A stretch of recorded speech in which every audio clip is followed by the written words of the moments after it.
Araw-araw di ako nagsawang magsulat. Inalam ko ng mabuti kung ano ba ang ugat. Sinanay ang sarili ng maigi at sakali na magagamit ko pagkalipas ng bahaghari. Sa dami ng problema is kinita may eksena. Ang buhay ng tao ngayon pare paiksi na. Hindi mo na alam kung sinong paniniwalaan. Sa daming impostor na nagkalat dyan sa lansangan. Di nagamit may kapal para bulsama. Kalaman akala mo sinong banal pero kaluluway halang. Mga peke at panggap ginagawang walang alam. Ang mga tao sa paligid lang ang gusto ay mapunan. Yeah, natural, puro yan mga hangal. Kriminal, karamihan opisyal. Chemical, binungkan, mga utak moral. Binaon ang pangaral, matinulang sa suot pero ugaling animal. Teka lang saglit, ako'y napapaisip. Sistema ng gobyerno, pari ba't ang init?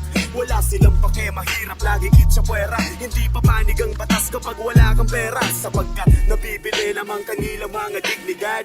Ginagamit ang tungkulin at abilidad. Maling pamamalakad, lagi ang pinapairal.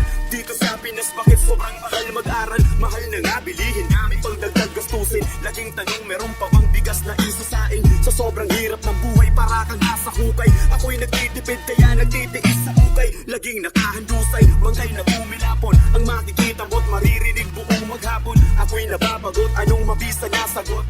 Bawal magkasakit kasi mahal din ang gamot. Buwaka ng ina, at ito sasabay pa. Mga oksiserong walang inatupag, kundi lagi manghusga. Sige, hila-hila pa hanggang magsawat ang ina. Kung sino pa ang kadugo, sila pa yung nauuna. Nagsialmahan na mga bobo ng aking pagbabanatan. Babalatan ng mga kalaban na wala namang alam.